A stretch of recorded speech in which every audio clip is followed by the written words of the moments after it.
StarCraft makes me laugh every time. Ladies and gentlemen, welcome back to the After Hours Gaming League Grand Finals, StarCraft 2 edition.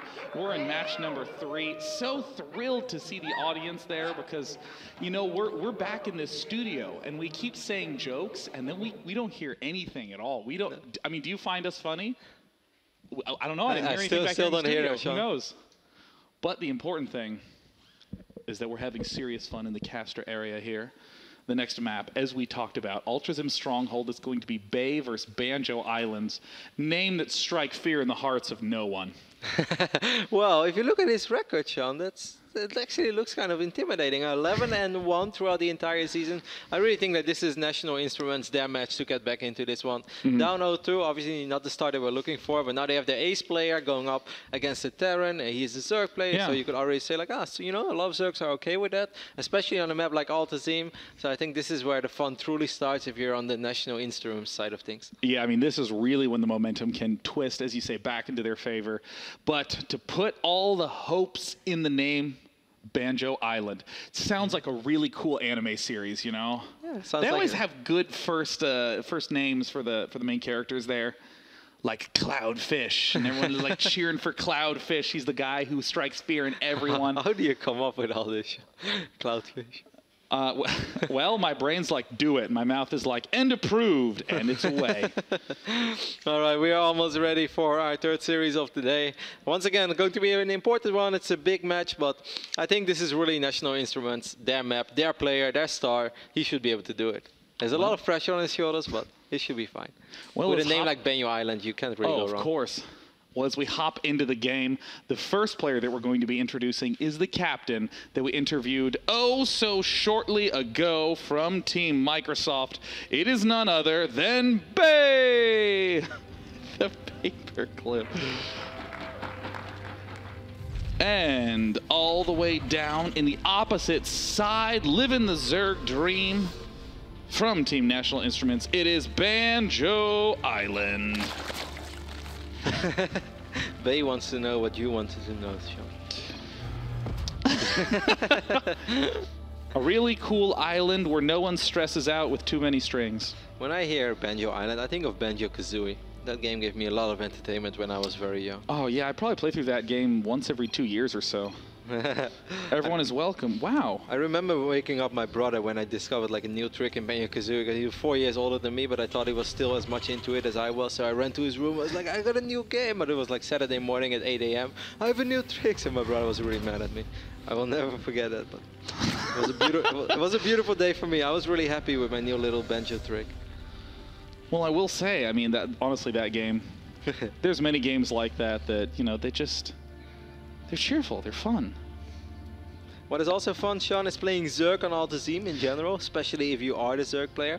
Yeah, you know, the fact that we could go on such an incredibly long tangent about varying games is exactly why Ultrazim Stronghold is good for Zerg.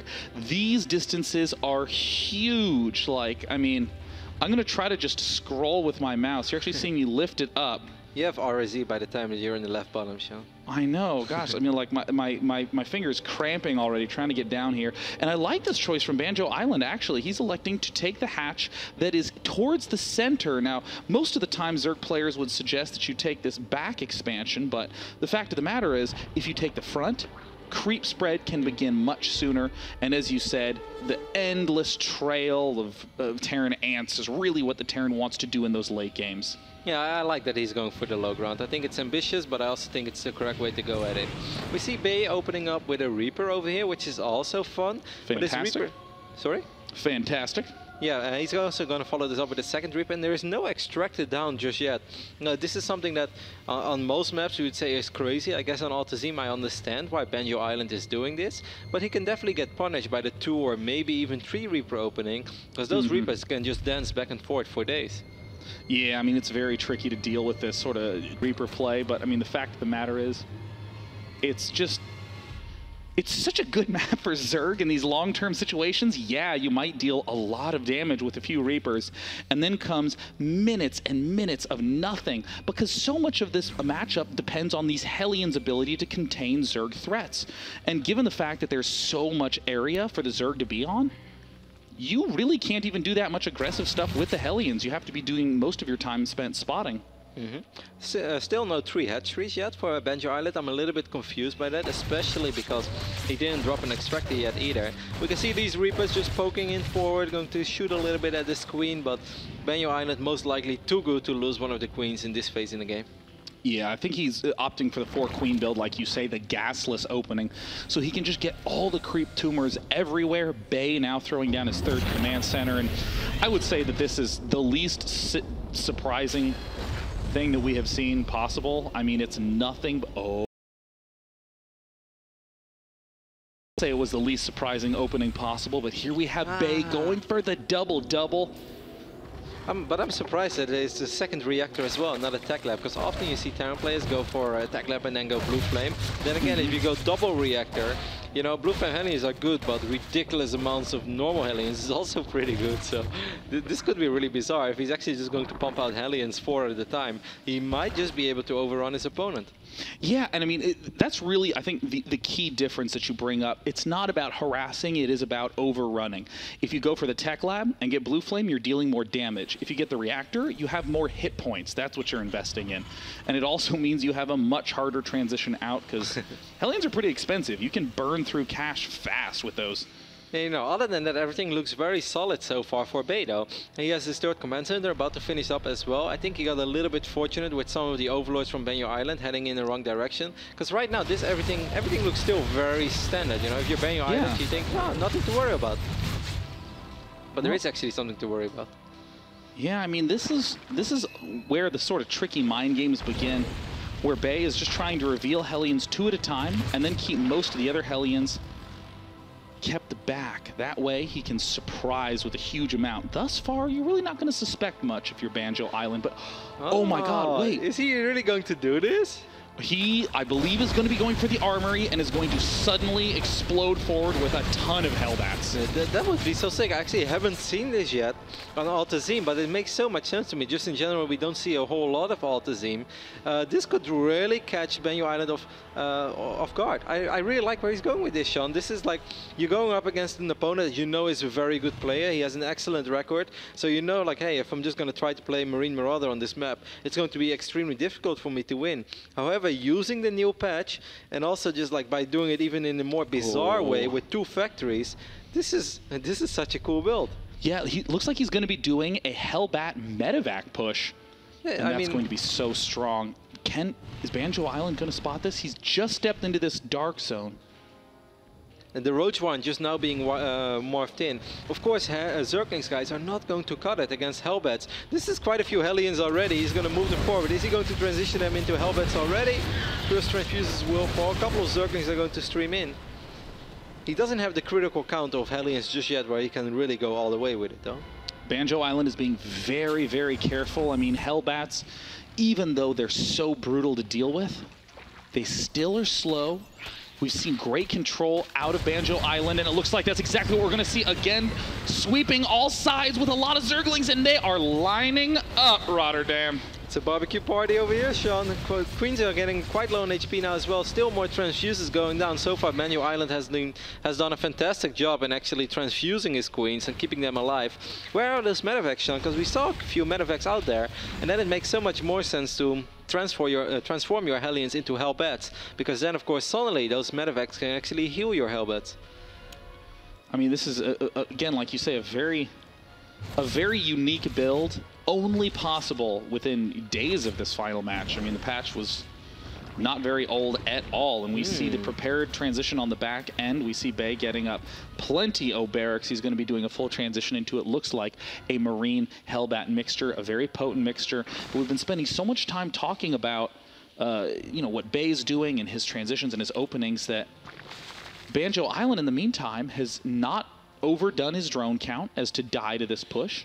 He's now taking himself a 4th base. He's getting up. Oh my god, there's the explosion of drones. 16 drones coming up. And Bay is beginning the Hellbat drops. Yeah, I actually think this is so far looking all quite good. Those 17 drones are intimidating, but he has to lose some of them. No, there are so many Hellions out on the map right now. The first Hellbats heading into this completely exposed mineral line. There are a few Mutalisks on the way, but also our Terran player has been doing a really good job in building SCVs. And there's the Hellbat drop at the backside. We see, meanwhile, at the front. Oh! Looks like 17 drones almost rallied their way to their own dooms. All 17 of them. Zerglings are going to be able to clean this up. Now, at the same time, these Hellions at the front, like you said, Sean, are going to try to swing in and get a couple of juicy shots off. Very aggressive play by Bay, but look at Banjo Island shutting it down. Just magnificent play from our Zerg player from National Instruments, as you say, trying to put the first win on the board for his team. So far, everything is looking quite okay. That could have gone a lot worse for Banjo Island. He could have lost a handful of drones over there, or even a couple of hands full. But in the end, it didn't really happen. This base has been relatively exposed for a while, even though 8 workers went down. So it wasn't all for nothing. But I think for the amount of Hellions that he built, he wanted to get a little more damage done. But at the end, he did do a reasonable job in not letting Banjo overdrone for the longest time. Like now he's at 69, but Bay is already at 66 SCVs. And that is actually a spectacular Terran economy. Yeah, for this phase in the game. I mean, that's exactly what you want leading into that all-in phase. And I mean, I shouldn't call it an all-in phase, but it's the extended 3-base phase. It's when Terran players just spam out units from a large number of factories, a large number of barracks, and begin to send those trickling ant lines to the other end of the map. That is a really late baning nest, and I think that's good news for Bay. That's going to give Bay a little bit more time to actually establish himself at home. I really like the Spine Crawler Spore Crawler combo. Those two work so well together. Of course, the Spines can take out the Marines, the Spore will shoot down at the medevac, and in the end you won't take too much damage. Well, it all depends on how Bay is going to position this, and it looks like he's just going to dart right around it. The Mutalisk tried to step in, but the turrets more than enough defense. Looks like nothing's too dramatic happening. Bay is going to try to make a drop, and he's going to begin roasting himself a queen and some drones. Oh, all of the drones actually lining up right now. A couple of good shots. Oh, he's going to try to drop the Hellbats on top of those workers again. Oh, and he gets one additional worker. Amazingly thin defense by Banjo Island. Bay really kind of testing those basic mechanics from Banjo Island, and again, he's like, no, yes, I am the king of the island, for sure. One thing I'm a little bit worried about for Bay is that he's working off a single engineering bay. He's only upgrading attack, and basically just getting one upgrade at a time, so he's going to fall quite far behind on upgrades. Uh-oh, but it looks like Banjo Island has some pretty inappropriate ideas of what these banelings should be up to, but it looks like everything will be answered with ease. Oh, wow. Bay having a little bit of good defense, too. Yeah, not bad at all. Getting 8-10 Banelings for absolutely nothing. Then again, Altazim is such a large map that it's really hard to capitalize on small pickoffs like that. Perhaps this drop over here on the left up side of the map is up to something. Banjo Island again. Look at his vision. He is just locking down everything. His drone count at 88. Wow, even 82 SUVs as well for a Terran. That's a ridiculous amount of SUVs. Both players just getting very rich right now. This is sort of that parade push that we started talking. I like that he's like dropping and also moving out at the same time, Sean. He's not making it easy on his opponent. But looks like Banjo Island is elected to do a counterattack. Banjo Island, does he even have Baneling speed? Oh my God! All of the Mutalisk. Oh, Banjo Island, although doing massive damage at the back, is just completely lost. Wow. All of his units at the front. There's 13 Mutalisks and only drones on the map, and no Baneling speed either, I believe. There's still slow Banelings. Wow, Banjo Island is in a lot of trouble, Sean. He had a fantastic record, 11-1 going into this series, but he's going to need some really good Baneling connections. Oh, but the mines are darting to the front, and they're going to complete... Oh, there's the hits! Oh, they do manage to connect, but with sheer numbers, it looks like Banjo Island has managed to stay alive to repel this attack, and in the meantime, Banjo Island has eliminated Bay's expansion at the back. All right, so he's definitely getting some breathing room for himself right now. Most of these Mutalisks are still alive. That looked really dicey there for a while. There are still a few units outside of his original expand that can be a little bit tricky, but with reinforcements, I think Zerg players should be able to stabilize. Well, I mean, it's 33 workers killed off for Zerg, 16 killed off for Terran, but Terran's continuing to apply the pressure and is only, oh gosh, only just now beginning the Baneling speed. It is 5 hatches and 88 drones worth of production, though. I love all these Banelings. They're just rolling in, taking out these Widow Mines that were still active over there. These Mutalisks have definitely been worth their weight in gold, as just 10 or 12 of them have been able to pick off a command center and also a lot of the SUVs. Then again, Bay had so many that I think losing a few SUVs isn't the end of the world, but did he also lose that additional command center that was making his way over? He did. Zerg picked that one off. We see Bay continuing to drop, continuing to exploit the slow Banelings. Banjo Island wants to continue to attack, and I mean, just the sheer skill of Banjo Island in this game. Even with all the mistakes getting made clearly from being a little bit nervous, very uncharacteristic mistakes from his play throughout the season, you just see his sheer skill re-expanding, defending, checking the mini-map, continuing to apply pressure, and most of all, staying alive against that Doom push. Yeah, those Mutas have been doing a very, very good job for him. We have a few lonely Marauders as well on the right side of the map. Those are the 3 Musketeers.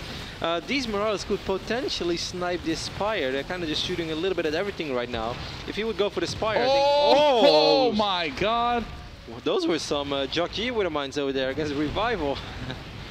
I mean, there's only 7 Widow Mines on the map, and Bay is making all of them count, plummeting down to 22 Mutalisks. It looks like the drop is done, but clearly Bay is knowing exactly how to position these mines to maximize their utility throughout this game. Yeah, I think the most important thing for Bay right now is that is he able to secure 1 more base or eventually able to retake his natural. But if he's able to take 1 more base, then I truly believe in his chances, even though the upgrades are definitely something to worry about. And also Banjo's Island is, or Banjo's Island's macro is also something to worry about. Right now, even the Ultralisk are on the way already. Yeah. That is always scary. I mean, he's at 3K, 1K. Can't blame him for looking for a clean, easy way to spend his money fast. This is generally how Zergs end up overrunning Terran players. Terran can't get that 4th base very easily, and then all of a sudden, endless streams of Ultras and Lings and Banelings just give Zerg such a nice lever. It is a really cute way how you said, like you said, how he's positioning these Widow Mines, you know, running around with groups of 4 or 5 mines and then putting them all in one place. That if those Mutas, if the Zerg player is not paying attention and he flies over them, he's going to lose so many of them immediately, which is definitely a good way to come back into a game. Perhaps one of Terran's only true comeback ways, other than just fantastic splits. That medevac, a little bit of a fortunate moment for Banjo Island, is that could have again put him slightly on the back foot with his units, having to keep them slightly defensive, but no. Now that he has cleaned up all those incoming medevacs, a look at Banjo Island's vision reveals the lead that he has. Has more money, has a lockdown on the minimap, has a lockdown on all the places where Terran could be taking a 4th base, and then it's back to the standard Terran plan. Try to starve Terran out on 3 bases. A small problem may be that his drone count is still pretty damn high, even though I love how he's doing this right now, picking off those add-ons, making it harder for Bay to get the units out that he was originally looking for. There's 1 burrowed Zergling over there as well. I love it. It functions as a scout and will also force out a scan. I love how Bay was just aware of that, even before trying to land the command center. Bay is really on point with a lot of those little mistakes that players could normally make. He is not making those. But the real question is, how does his defense look? Because as good as those scans or those Baneling positionings might be, it's the big defenses that get Terran in trouble. And here comes, it looks like, a split attack. The Widow Mines do manage to connect. Yeah, but there's still a lot of Banelings in the mix, Sean. Actually, so far, Bay was already doing a good job preemptively splitting.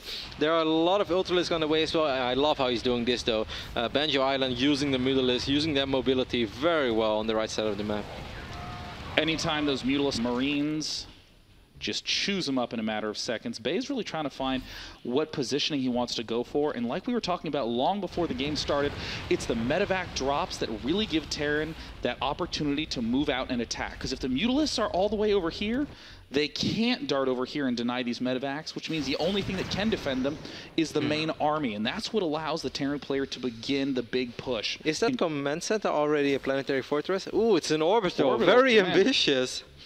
Money is good, but that is an ambitious way trying to secure your 4th base. Yeah, I mean, I think he was feeling in a little bit of a pinch and made an orbital command back home, but I mean, without a planetary there, how can Bay hope to move out aggressively, especially with Banjo Island's on-point map mechanics, positioning everything beautifully. We see Banjo Island moving in for the assault, and Bay, oh god, the entire army's there. That is just unfair. That was supposed to be a drop. Drops are supposed to face small clumps of units, not the entire army. Yeah, that was a total Starship Troopers moment. You said. The Muslim really likes that movie. Starship Troopers. He keeps talking about it. Oh, he's a smart guy. It's a great movie. Looks like Banjo Island is moving into this expansion. Couple of Marines positioned here, and even though it might be fortune right now, Bay is kind of committed to leaving these Marines here for a long time. They do get a couple of kills off, but where are they going? Bay has to stay there. It's not a planetary fortress. It would have been wouldn't have been that bad for Bay if he had slightly better upgrades. We do see that +3 attack and +2 armor is on the way. His Marines will become so much stronger, and they have such a better time of dealing with these Mutalisks if their upgrades are a little bit better. Even though all these Wither Mine shots, they're just gonna run straight into the Banelings. And they do manage to get some nice hits, and we see an excellent split from Bay to repel that initial wave. And as he's chasing it down, the Mutalisks for Banjo Island continue to chew up all the free bases at the back. That orbital command, no turrets, not enough Marines, and we're seeing Bay start to get a little bit desperate, trying to chase Ultralisks that are retreating onto creep, giving more opportunity for those Mutalisks to do their dirty work. And it's still so hard for Bay to push across the map as well. There is still so much creep spread all over the place. We can see there is a group of bio units heading towards the main base, but all of these Marines, they're just in so much danger. They're in grave danger against all these Banelings that are being morphed right now, and I'm pretty sure those are looking for some juicy connections. Oh, he saved the orbital. An amazing save there by Bay. But he's going to have to do a lot more work if he wants to be able to win this game. He's going to load up. Are the Mutalisks anywhere nearby? Nope, just Banelings and Ultras there on the intercept. The Mutas trying to still apply pressure. The Muta count down to 13. Bay's got to be careful. He's in an okay position. Banelings are coming though, Sean. And it looks like he's going to load up and lose the loaded medevac. He's going to try to go north, but there's just Zerg units underneath everywhere. How would you, which movie would you compare this to? This is just... This deserves the Benny Hill theme. Where do we land, guys? We're just looking for anywhere to land. Did you have somewhere I could land today? I don't know. It just seems a lot of creep everywhere. Still a lot of lava in the bank as well. Banjo Island doing a really good job in just remaxing over and over again. I think this command center might be morphed into a planetary fortress just as a staging ground to fall back on. Yeah. Which I would really like, and I think it would be a great play. But I'm afraid it's just the Zerg's macro right now is just a little bit out of control. He's maxed out, still has so much money in the bank, still has all these Mutalisks, so many Banelings, and even the Ultralist. Oh God, I mean that army, there's nothing inexpensive in that at all. It is expensive Ultras, expensive Banelings in huge numbers, all to provide an opportunity for these Mutalisks to get yet another command center down.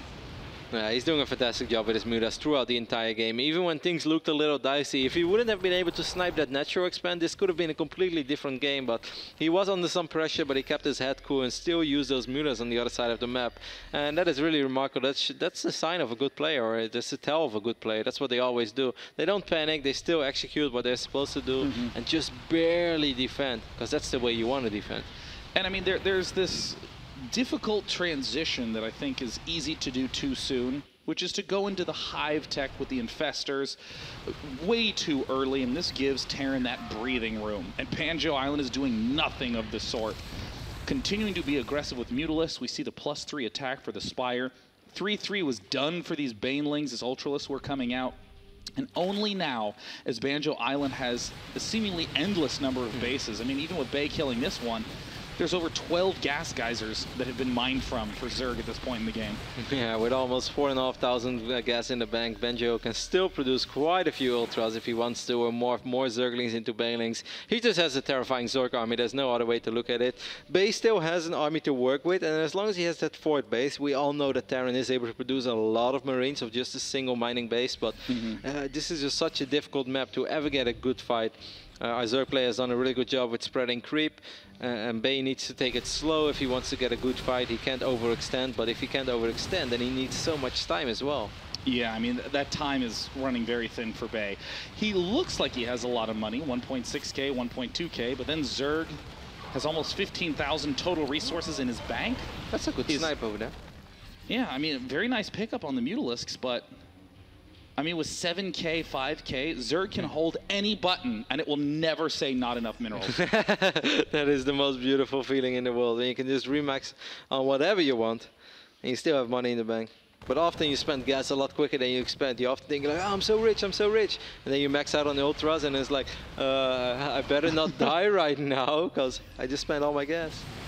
Well, what could be a killer engagement for Banjo Island ends in a retreat, but it looks like Banjo is not going to give up. He's going to try to find a chance to dart up to this third base. Uh-oh, I know how this ends. A lot of SCVs are in a lot of trouble, but actually so far the splits have been really quite good. He even split his Marines preemptively.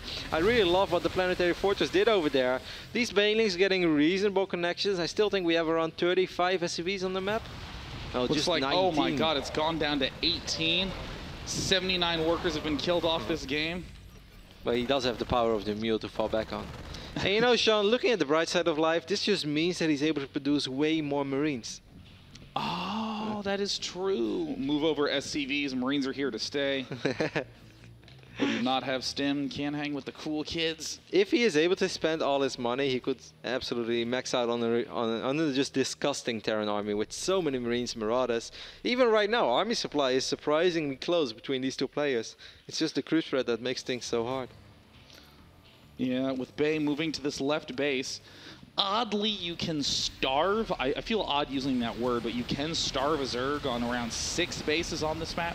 It's very hard to get base 7 for Zerg, but of course that's around the 50-minute mark in the game plan of things. So Bay is trying to find an opportunity to pick these off. These Marauders doing actually a surprisingly good job so far against these Ultras, Sean, but there is so much Zerg.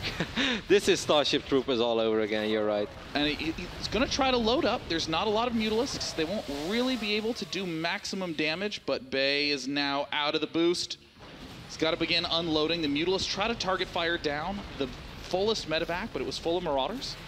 Still enough anti-air to repel, and he will get a pretty fortunate snipe on this last one. Yeah, with Banjo still oh, the Infestus! 5 of them being misrelicked. All 5 will fall. That is definitely a nice break for Bay, but it's kind of sweeping leaves on a windy day right now. Just for every leaf he sweeps, there is more Zerg. It's just a little unfair. That analogy fell apart real fast. For every leaf you sweep, there's more you Zerg. will get Zerged to death. Alright, then I'd rather sweep leaves on a windy day. It's less terrifying than Zerg. And the mines connect in an excellent potential comeback for Bay, but normally there's a lot of Marines here, but I don't see any of them. A great connection from the mines detonating on that core. Still trying to pick off those expansions, still refusing to let Zerg do this. And I think Bay's gotten very lucky. He seems to have snuck this expansion. I don't think Banjo Islands really expected this. Yeah, he's actually running low on minerals, which is something that I don't think we could have possibly ever imagined 5 minutes ago when he had like 7,000 minerals in the bank. So I really think that Bay has been doing a fantastic job in working with the straps that we're giving to him, but he's just fighting an uphill battle. Yeah, I mean, Bay's resilience continuing to hang in there, continuing to try to get this expansion mined out so we can move on to the right side of the map. But man, Banjo Island just has too good of fundamentals. He's just scouting all the bases. He's positioning himself to continue to make Terran's defense almost impossible. At what point can Terran really try to attack here? And there is no point. It's just defend, defend, and hope that somehow he's able to get out enough units eventually to start even thinking about being aggressive. I really like the move right now. With these 30 Banelings, Sean, he should be able to break this base, and if he breaks this base, he should be able to break Bay. An attempted split by Bay. He's trying to force the engagement away from this expansion, but I mean, as fast as he tries to run, the Banelings keep catching up, nibbling at the heels with explosive acid. Those Marauders were running away like I would run away if I'd see a painting. Just like left, right, I'm not sure where to go. This is dangerous. Bay in the corner, stimming, eliminating as much as he can before the inevitable kicks in. Down to 42 supply. GG. An amazingly solid game from Banjo Island, who has thrown a lot of curveballs in that match. But gotta give credit to Banjo Island. Just, that was so solid. Yeah, he played a really good game. It looked a little dangerous at certain points, and I think still the best move was, and that's a move of a real good player, that when you get attacked, often your natural instinct is like, oh, control F2, entire army, come back, defend. Yeah. But he kept those Mutalisks on the north side of the map, and those Mutas, they really dictated the pace of the game. They sniped that natural expander, and from that point on, it just all went kind of his way. Yeah, I mean, it's really interesting to see the influence of giving the transformation service just at Armory Tech. At any point, all those Hellions could have marched together and done a lot of damage. Zerg has to be extremely cautious there, but we saw not just good positioning in defense, but also good energy management by Banjo Island, making sure he had enough energy to continue to transfuse his queens, to expand.